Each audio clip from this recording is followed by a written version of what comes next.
So the headline is always Donald Trump or Kamala Harris leads the other one in new poll, right? That's always the headline that screams across the screen, you see all over the internet, and people end up talking about. But I always like to look at what's happening on the inside and some of the data within these polling numbers that really are more compelling and will tell us a story ahead of November 5. And that's exactly what I spent some time on last night. This new New York Times Siena College poll that dropped yesterday that shows Donald Trump with a 48-47 lead over Kamala Harris. Now, one poll does not tell an entire story, but a trend that you are seeing in recent days from polling across the board is as follows. The honeymoon for Kamala Harris is ending. It's not over. She can revive it tomorrow in this debate that takes place tomorrow night. I'll be out with Kansans for Life doing a pretty fun event here in the Overland Park area, which you can find more information on their website, the KFL website. But that being said, to me, I always look at this and I say, what's happening inside the poll? And this shocked me inside of the poll. Donald Trump's share of Latino voters and black voters inside the New York Times Siena College poll. Let's go back to 2020. In September of 2020, Donald Trump had 7% of black voters, according to the New York Times and Siena polling. So I'm using the same polling outfit that I'm using right now. That way we're comparing apples to apples. So September of 2020, same time of year, Trump had 7% of the black vote. This recent poll that dropped yesterday, Donald Trump had 17% of black voters. Now, that would be a monumental number. I don't know if I actually see that happening, but that would be a monster number if Trump's able to achieve it. Latino voters, 4 years ago, September of 2020, New York Times Siena poll, Trump had 31% of Latino voters. Trump's share of Latino voters in this month's poll, the one that dropped yesterday, 42%. That's a 30% increase in Trump's share in Latino voters. Of course, the fastest growing demographic in America, and also a 2.5 times increase in black voter share, which is enormous. So that was number one that stood out to me. He also has increased his share in white working class voters. But I guess the conclusion is this: the suburban Karens are doubling down on just bad policy that's not working because Orange Man bad or something. That's the only conclusion I can come to here in places like Wokewood and Prairie Village. I don't know what other conclusion to come to when you see that happening. Now, here's what else is very interesting in this poll. How people register, what people consider themselves. Do you consider yourself a Democrat, a Republican, or an independent, or a member of another party? This is fascinating. The demographic that identifies most as Democrats is voters age 65 plus. The demographic that identifies least as Democrats is voters 18 to 29. That is opposite from what you were always told, right? You were always told, young people are Democrats, and then they finally start paying taxes. They start to lean more Republican. They settle down, they have a family, and those values and that mind shift kind of changes. Now, it's not necessarily that the Republican Party's doing great when it comes to people 18 to 29, but look at these numbers. All right, just put these numbers into perspective here.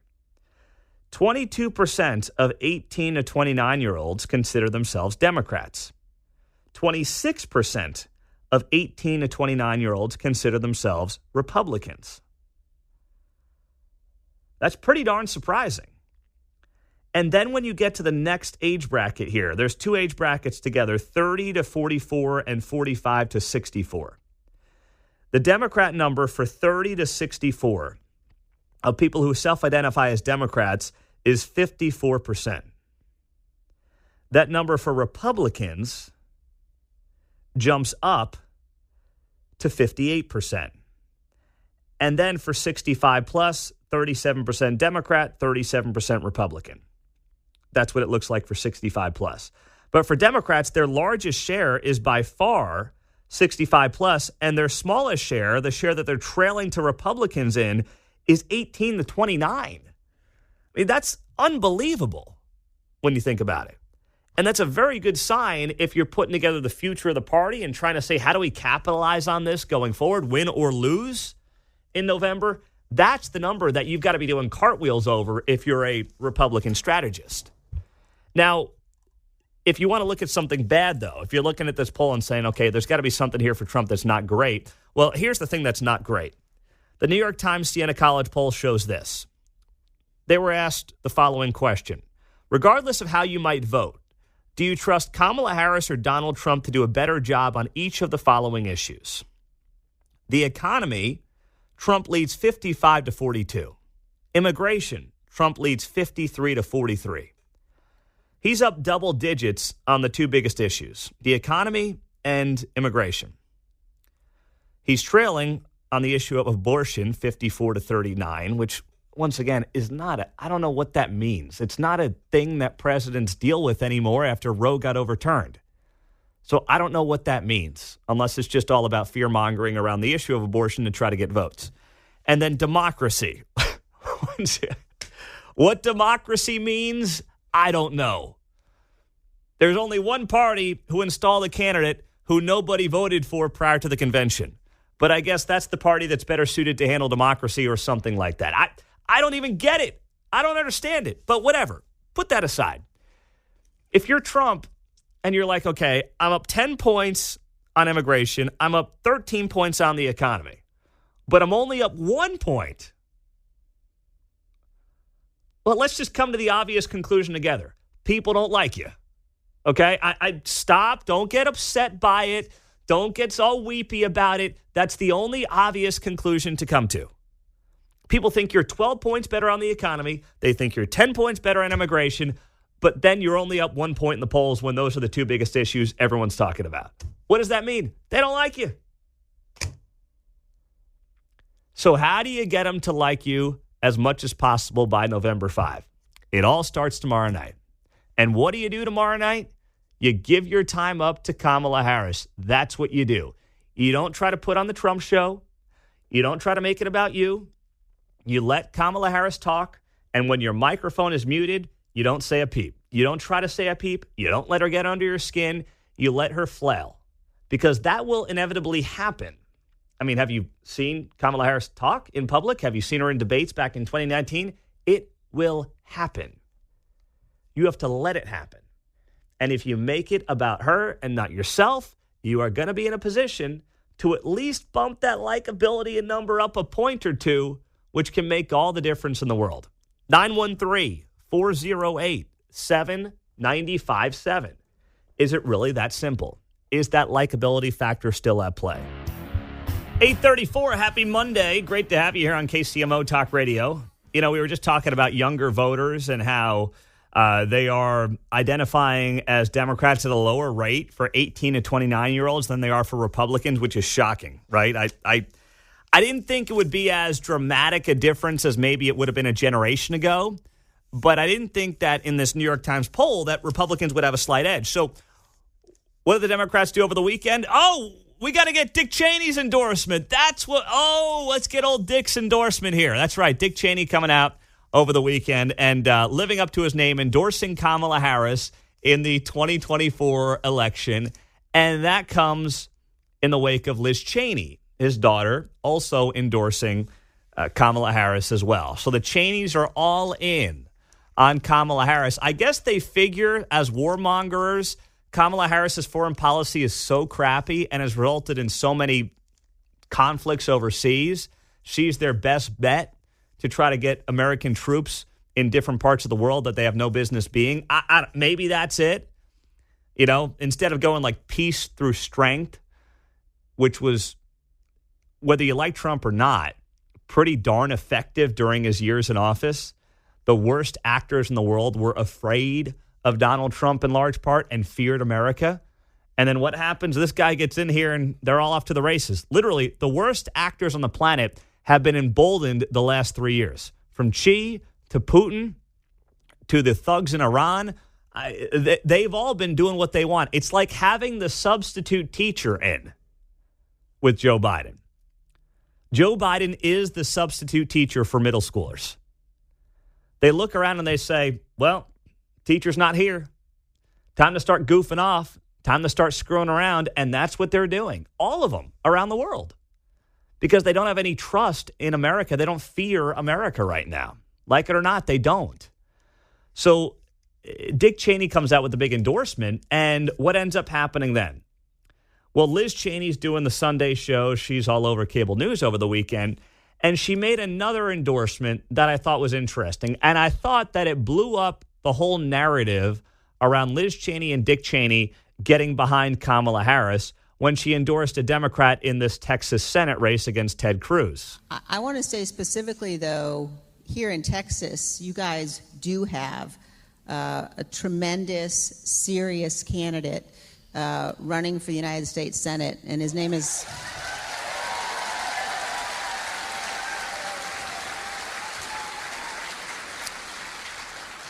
You're stepping on the news, guys. Let her speak. Let her speak. Yeah. Oh, well, yeah. It's not Ted Cruz.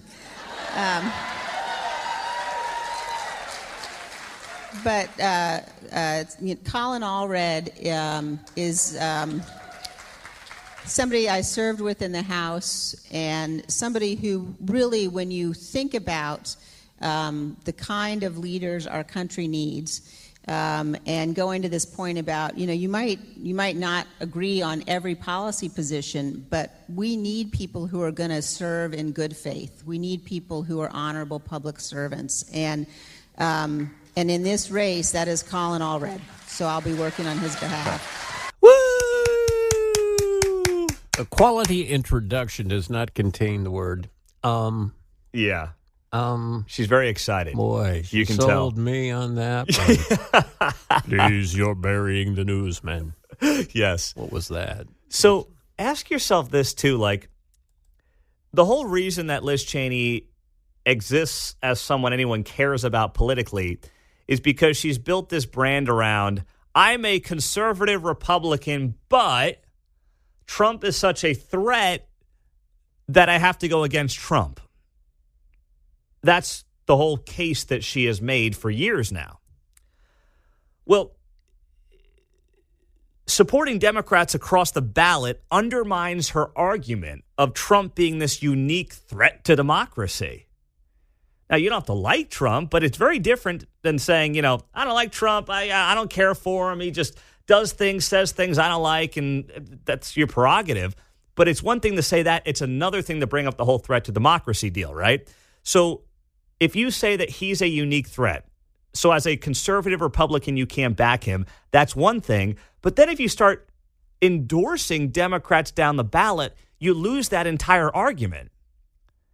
Then you just look like a shill for the other party, which if Liz Cheney wants to be a Democrat, she has every right to be one. But you can't bill yourself as the conservative Republican who's got, the audacity to stand up to Trump because he's a unique threat, but still maintain your supposed conservative Republican values, but then start endorsing other Democrats like Colin Allred in this race in Texas. It just doesn't work. And then on top of that, if you're going to endorse Kamala Harris, if you're Liz Cheney, and you say to yourself, okay, well, Kamala's probably too far left for me, but I can't have Trump. He's a unique threat. So what we have to do is have the Senate be Republican. That way they're a check on Kamala Harris from a progressive standpoint. Well, control of the U.S. Senate would be a check for anti-Trump Republicans to feel more comfortable supporting Harris. So she has completely blown up this fine line she was trying to walk. Because you'd think what she would do is she would say, okay, I'm endorsing Harris because Trump's a unique threat, but all the Republicans have to win in the Senate because the Senate is the check on the presidency. She's not doing that. So Liz Cheney has zero credibility remaining. Not that there was a lot left, but whatever sliver was left is totally gone.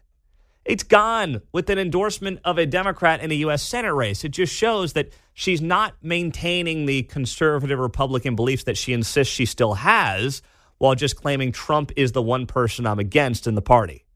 That's clearly not what is going on here anymore. And I guess she is too dense to realize what she just did to herself, but whatever credibility was left is now officially gone. Now, some breaking news here this morning. Donald Trump has endorsed Amendment 3 in Florida, which will legalize recreational marijuana. So Trump now is a Florida resident. Of course, this is something that he's going to be voting on personally. Trump putting up on his Truth Social this morning. As I previously stated, I believe it is time to end needless arrests and incarcerations of adults for small amounts of marijuana for personal use. We must also implement smart regulations while providing access for adults to safe, tested product. As a Floridian, I will be voting yes on Amendment 3 this November.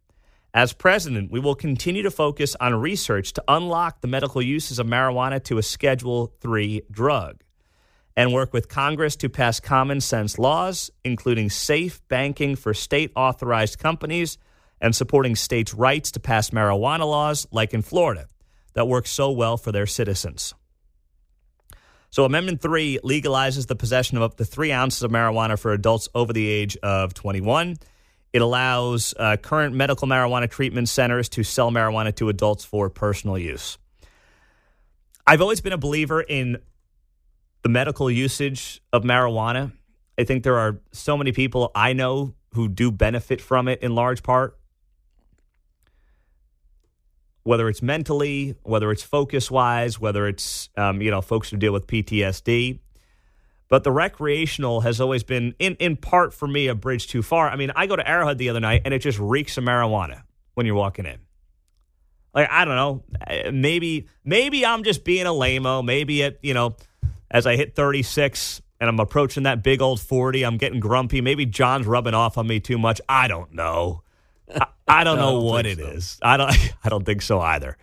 But there's something to be said for like not wanting to just smell marijuana when I'm rolling around the streets and walking in Arrowhead. That makes me say, medically, I get it. I'm a fan of it. And frankly, if it was one of those things where it didn't stink to high heaven, I probably might not be as bothered by it. So maybe I've got to check myself here a little bit. I'm willing to be introspective on this a little bit. I am. But Trump clearly coming out in favor of it is a sign. I think it's a sign to, first off, younger voters, especially younger men, who he's clearly going after in this election and is doing well with, to say, I'm on your side. I mean, let's just call it like it is. A lot of people are enjoying smoking marijuana these days. Not so much on the Kansas side where it's still legal, but on the Missouri side. You smoke your pot in Missouri, you place your sports bets in Kansas, and, before you know it, you're flying high. Getting high and winning money, hopefully. But it's bizarro what we've got on both sides of the state line right now from that perspective. I guess we could end up getting the sports betting here coming up on the ballot on the Missouri side in November. But either way, you look at Trump's decision here, and I think there's a political angle to it with courting younger voters. And there's also just an acknowledgement that marijuana is not nearly as taboo as it was even 10, 15 years ago. And it shouldn't be all that taboo. I mean, we've got much bigger problems when it comes to the drug culture in this country than marijuana. And I say this as somebody who's not a marijuana smoker. It's not my thing. Trust me, I've smoked marijuana a couple of times and I just want to eat cheeseburgers. That doesn't really work when you've got 3 kids, 6 and under. So it's not really something that I can... to Casey's Pizza. I'll even like Casey's. Now, I've never been stoned around a Casey's Pizza, but I'll tell you right now, the only way I would like a Casey's Pizza is if I was stoned. I'd have to be so stoned. I might even eat a breakfast pizza from Casey's if I had smoked marijuana. But it's not my thing. I don't do it. But that's the one way I might actually eat that thing. But listen, there's a lot of people that obviously have no issue with it. And I'm also able to say, you know what? We look at alcohol. You can consume it and you can be responsible. You can also do the same thing with marijuana and be responsible. The harder drugs, there's nothing about being responsible with harder drugs, which is where you try to draw the line. But it's not easy. So with Trump coming out in favor of this Amendment 3 in Florida, 913-408-7957, That will have a political impact as well. And I bet you he mentions this tomorrow night in the debate. That would not shock me if Donald Trump makes a play on the marijuana thing tomorrow night.